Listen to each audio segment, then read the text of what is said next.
Everyone, आज हम करने वाले हैं power sharing chapter political science का चैप्टर नंबर 1। ठीक है। तो सबसे पहले चैप्टर की स्टार्टिंग में हमें दो केस स्टडीज़ गिवन है। एक हमें केस स्टडी गिवन है बेल्जियम की, ठीक है, और दूसरी केस स्टडी हमें गिवन है श्रीलंका की।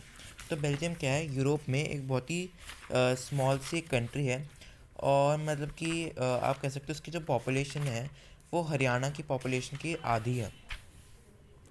ठीक है। तो सबसे पहले हम स्टार्ट करते हैं चैप्टर से। नहीं सॉरी, आधी नहीं है, इक्वल है। और आधी तो बहुत कम हो जाएगी, हरियाणा की पॉपुलेशन जितनी पॉपुलेशन है बेल्जियम की। ठीक है। तो सबसे पहले अगर मैं बेल्जियम की एथनिक कंपोजिशन, यानी कि कौन से भाषा के रहने वाले लोग कितने हैं, तो डच अगर आप देखोगे बेल्जियम के अंदर 59% लोग जो है डच है, 40% लोग फ्रेंच हैं। जो डच लोग होते हैं वो फ्लेमिश रीजन में रहते हैं, और जो फ्रेंच लोग होते हैं वलूनिया रीजन में रहते हैं। ठीक है। तो 59% क्या है, डच है, 40% क्या है, फ्रेंच है, और बाकी के जो 1% है वो जर्मन है। ये कहाँ रहते हैं, फ्लेमिश रीजन में रहते हैं डच वाले, फ्रेंच वाले रहते हैं वलूनिया रीजन में। ठीक है। 1% स्पीक जर्मन, ये हमें पता है। इन ब्रूसल्स द अच्छा, ब्रूसल्स क्या है, ब्रूसल्स बेसिकली बेल्जियम की कैपिटल है। ब्रूसल्स क्या है, बेसिकली आप कह सकते हो ब्रूसल्स जो है बेल्जियम की कैपिटल है।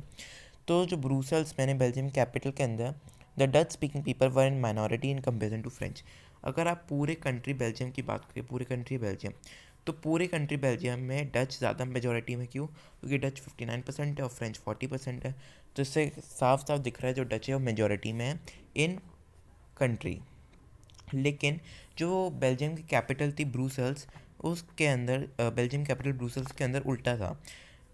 ब्रूसल्स के अंदर डच माइनॉरिटी में थे और फ्रेंच मेजॉरिटी में था।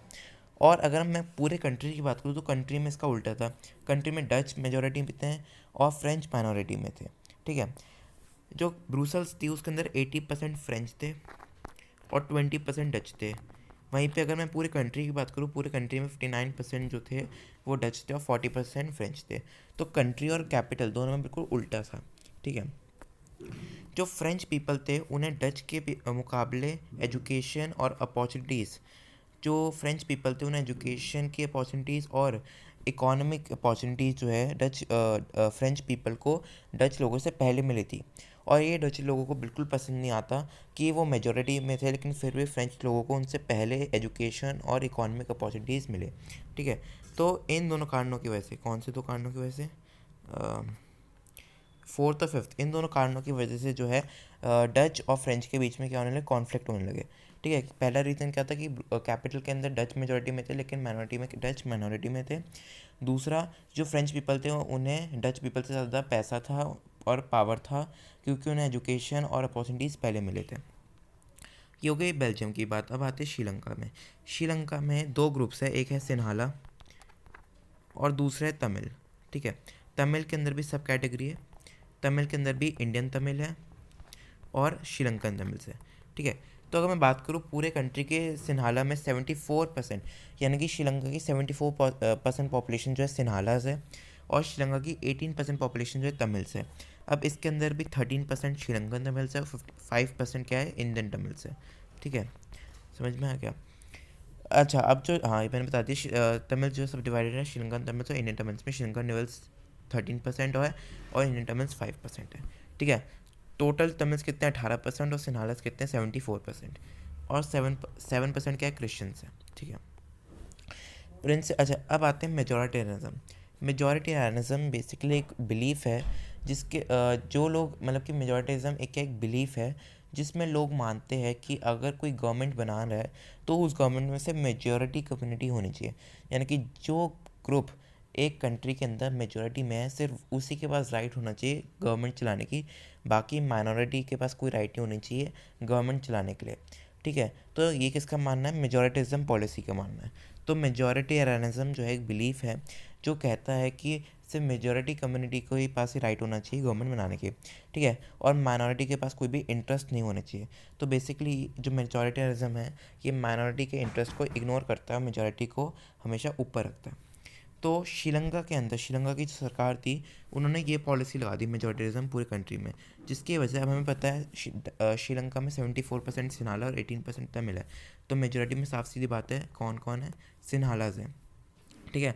तो जब सिन्हाला की सरकार आई श्रीलंका में, तब उन्होंने ये प्रिंसिपल लागू कर दिया पूरे कंट्री में, और एक एक्ट निकाला उन्होंने 1956 में, जिसके थ्रू सिन्हाला को ऑफिशियल लैंग्वेज बोल दिया। फॉर एग्जांपल, आपकी लैंग्वेज मराठी है और आज गवर्नमेंट ने बोल दिया कि बंगाली जो है ऑफिशियल लैंग्वेज है, तो एज अ मराठी स्पीकर आपको कितना बुरा लगेगा कि भाई मैं मराठी बोलता हूँ और गवर्नमेंट ने बंगाली को देने, यानी कि बंगाली ज़्यादा अच्छी है। तो एक तरह से आपके अंदर जागेगा कि मेरे लैंग्वेज को क्यों नहीं मिला अधिकार जो बंगाली को मिल गया। सेम वे अब तमिल को भी लगा, तमिल लोगों को भी लगा कि भैया हमारी लैंग्वेज भी तो अच्छी है, तो सिन्हाला को ऑफिशियल लैंग्वेज क्यों बोला। तो ये मेजॉरिटेरिज्म कहता है, ठीक है। और जो सिन्हाला कम्युनिटी थी उन्हें जॉब्स में, यूनिवर्सिटी पोजीशन में, इन दोनों को में ज़्यादा फेवर मिलने लगा और तमिल्स को प्रेफरेंस कम मिलने लगी। अच्छा, अब रिलीजन समझ लो। जितने भी सिन्हालस थे ना वो बेसिकली बुद्धिज़्म थे। जितने भी सिन्हालस थे वो सब बुद्धिस्ट थे। और जितने भी तमिल्स थे वो हिंदू और मुस्लिम थे, ठीक है। तो सिन्हालस कहते हैं बुद्धिस्ट थे और तमिल्स कहते हैं हिंदूज और मुस्लिम्स, ठीक है। तो जब सिन्हाला पावर में आए तब उन्होंने अपने रिलीजन को बाकी रिलीजन जैसे हिंदू मुस्लिम से ऊपर रखा और उन्होंने बुद्धिज़्म को श्रीलंका में नेशनल रिलीजन जो है डिक्लेयर कर दिया। मतलब कि उन्होंने जो है बुद्धिज़्म को जो है नेशनल, या फिर कह सकते हैं ऑफिशियल रिलीजन डिक्लेयर कर दिया। और कॉन्स्टिट्यूशन को में लिख दिया कि कॉन्स्टिट्यूशन जो है बुद्धिज़्म को ज़्यादा ऊपर रखता है, ठीक है। तो पहला क्या हुआ, सिन्हाला को ऑफिशियल लैंग्वेज बोल दिया। दूसरा कि सिन्हालास को यूनिवर्सिटी जॉब्स और पोजीशंस के लिए ज़्यादा प्रेफरेंस मिली। और तीसरा कि बुद्धिज़्म को ऑफिशियल लैंग्वेज डिक्लेयर कर दिया गया, ठीक है। अब आते हैं इसके, अब इन तीनों चीज़ों के कारण तमिल्स पे क्या इफेक्ट पड़ा, ठीक है। सबसे पहले उनके अंदर एलिनेशन की भावना आ गई। एलिनेशन मतलब कि जब आपको लगने लग जाता है कि आप दूसरों से अलग हो, ठीक है। तो तमिल्स को लगने लग जाता है कि हम जो है श्रीलंका के पार्टी हम बिल्कुल अलग है, तो एक एलिनेशन की भावना उनके अंदर जागने लग जाती है, ठीक है। तो सरकार से डिमांड करते हैं कि भैया हमारे ये सारे चीज़ें निकाल दो, मतलब हमारे रिलीजन और लैंग्वेज को भी प्रेफरेंस दो। तो सरकार ने मना कर दिया।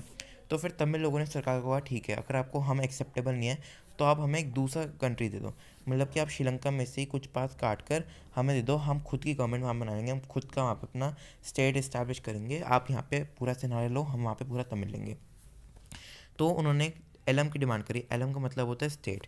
तो जो जितने भी तमिल्स थे उन्होंने एक इंडिपेंडेंट तमिल स्टेट की डिमांड करी, एक तमिल एलम की डिमांड करी, कहाँ पे, नॉर्थ और ईस्टर्न पार्ट में, क्योंकि नॉर्थ ईस्टर्न पार्ट में जो है तमिल ज़्यादा नंबर में थे, तमिल्स की पॉपुलेशन नॉर्थ और ईस्टर्न पार्ट में ज़्यादा थी। तो इसलिए जो तमिल्स थे वो नॉर्थ और ईस्टर्न पार्ट पे श्रीलंका के बोलते कि हमें एक दूसरी कंट्री बनाने दो, हम वहाँ पे चले जाएंगे। तो उसके बाद भी यानी कि इस प्रस्ताव को सिन्हालस ने मना कर दिया। उन्होंने बोला कि नहीं, हम तुम्हें दूसरा स्टेट भी बनाने नहीं देंगे। अब क्या हुआ, तमिल्स बहुत गुस्सा हो गए। उन्होंने क्या कर दिया, उन्होंने सिविल वॉर छेड़ दिया। अब पूरी कंट्री में सिविल वॉर हो गया। सिविल वॉर एक ऐसा वॉर होता है जिसके अंदर एक कंट्री के अंदर जो है जितने भी लोग हैं वो आपस में लड़ने लग जाते हैं बहुत ही वायलेंटली। तो श्रीलंका में क्या होता है, सिन्हालास और तमिल्स के बीच में सिविल वॉर हो जाता है, जिसकी वजह से बहुत डेथ और डिस्ट्रक्शन होता है, ठीक है। समझ में आया? अब आता है अच्छा, ये तो थी, ये देखो श्रीलंका में उन्होंने पावर शेयर नहीं करी थी।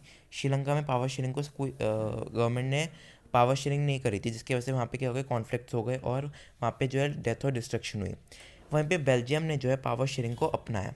श्रीलंका ने पावर शेयरिंग को नहीं अपनाया, उन्होंने मेजॉरिटिज्म को अपनाया, ठीक है। लेकिन बेल्जियम ने ऐसा नहीं किया, बेल्जियम ने एकोमोडेशन या फिर पावर शेयरिंग को ज़्यादा प्रेफरेंस दी, जिसकी वजह से क्या हुआ, बेल्जियम के अंदर ज़्यादा पीस और कम कॉन्फ्लिक्ट्स हुए। कैसे उन्होंने पावर शेयरिंग करी, पहली चीज़, बेल्जियम के अंदर जो सेंट्रल गवर्नमेंट थी उसमें डच और फ्रेंच स्पीकिंग मिनिस्टर सेम थे। मतलब कि हमें पता है पूरी कंट्री में डच मेजॉरिटी में थी और फ्रेंच माइनॉरिटी में थी, लेकिन इसके बावजूद पूरे कंट्री की जो गवर्नमेंट थी उसमें डच के आधे मिनिस्टर थे और फ्रेंच के भी आधे मिनिस्टर थे। जो स्टेट गवर्नमेंट थी वो सेंट्रल गवर्नमेंट के लिए सबॉर्डिनेट नहीं थी। सबॉर्डिनेट मतलब कि आंसरेबल। एक तरह से जो स्टेट गवर्नमेंट थी उसकी पावर्स जो थी वो सेंट्रल गवर्नमेंट छेड़ नहीं सकती थी। मतलब कि सेंट्रल गवर्नमेंट जो है, बेसिकली जो सेंट्रल गवर्नमेंट है वो स्टेट गवर्नमेंट के पावर्स को इंटरव्यू नहीं कर सकती, उन्हें एक्सप्लॉइट नहीं कर सकती।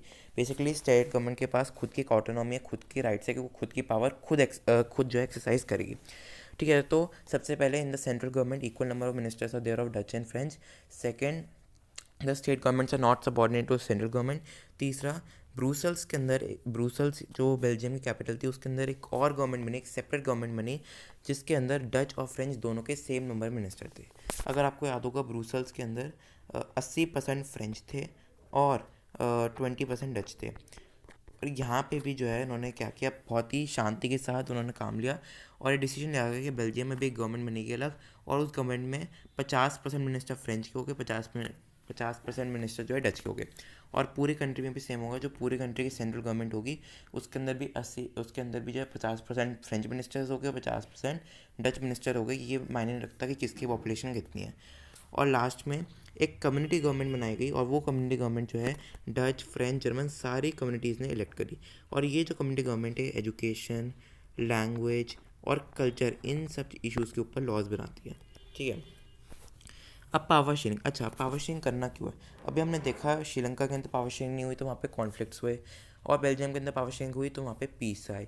तो इससे आप समझ सकते हो दो रीजंस, अच्छा दो रीजंस है पावर शेयरिंग के, एक है प्रूडेंशियल रीजन और एक है मॉरल रीज़न। मॉरल रीज़न यानी कि नैतिक, जो हमारे मूल्य है, सिद्धांत है। और प्रूडेंशियल मतलब समझदारी, यानी कि जो आपने बहुत ही वाइसली और इंटेलिजेंटली जो आपने रीजंस लिया है। ठीक है। सबसे पहला है reduction in the possibility of conflict. Power sharing क्यों करनी है? क्योंकि पावर शेयरिंग करने की वजह से जो कॉन्फ्लिक्ट्स होते हैं सोशल ग्रुप्स के बीच में वो कम हो गए।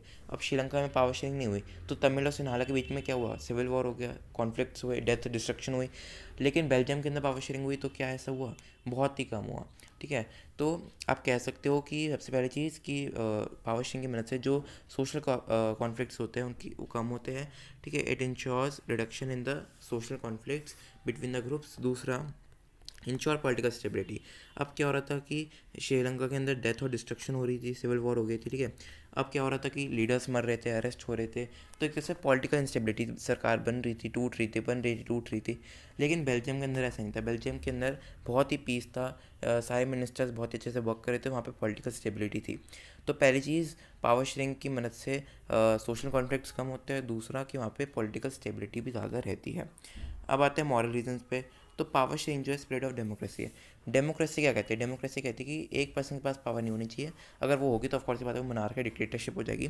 डेमोक्रेसी कहती है कि सबके पास पावर होनी चाहिए, पावर को डिवाइड करो और सब मिलकर डिसीजन लो। ऐसा करके डिसीजन भी अच्छा निकलेगा और लोगों के डिसीजन को ज़्यादा महत्व मिलेगा। अगर कोई एक पर्सन लेगा तो वो फिर अपनी मनमानी चलाएगा।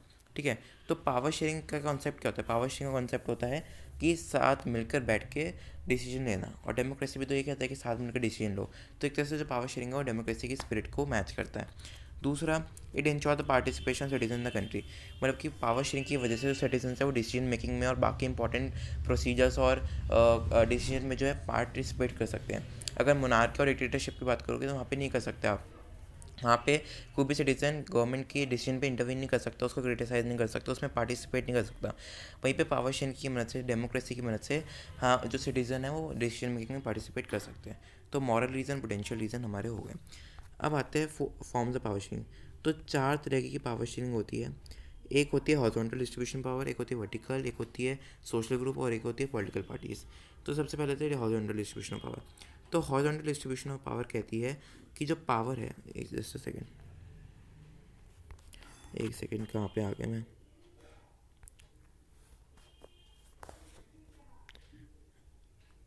एक सेकेंड।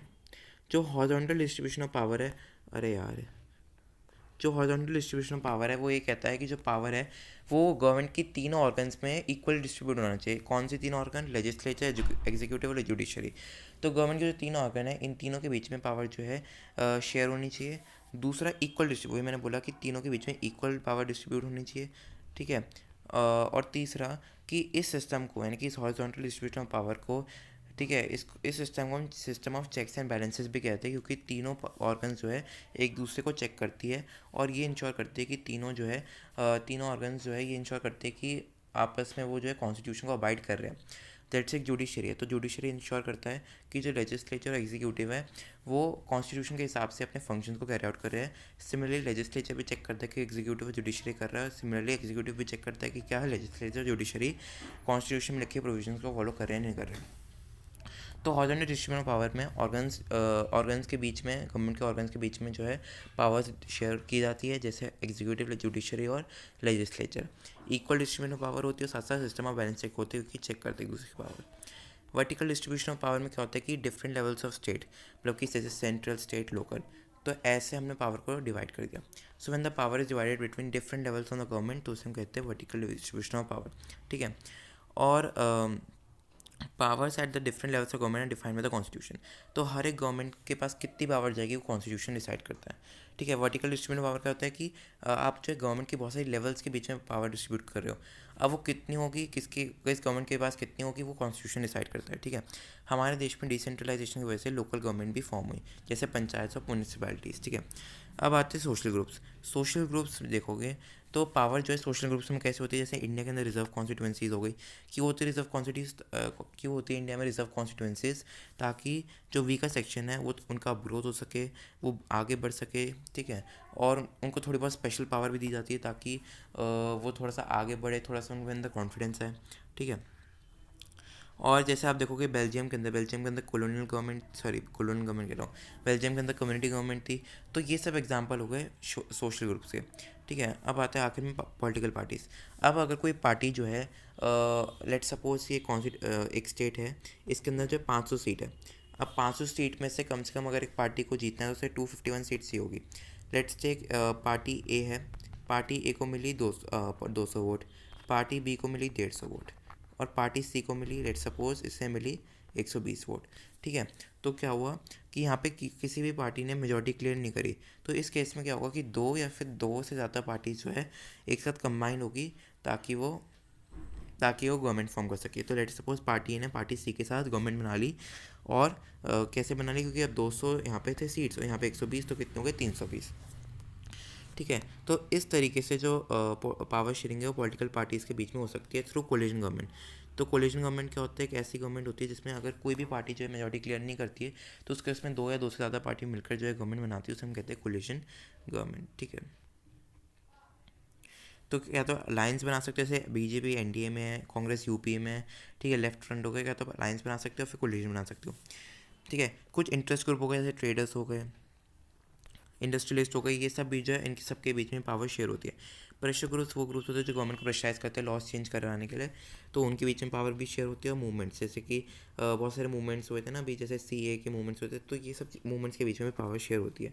तो इसी के साथ चैप्टर होता है पूरा कंप्लीट। Thanks for watching.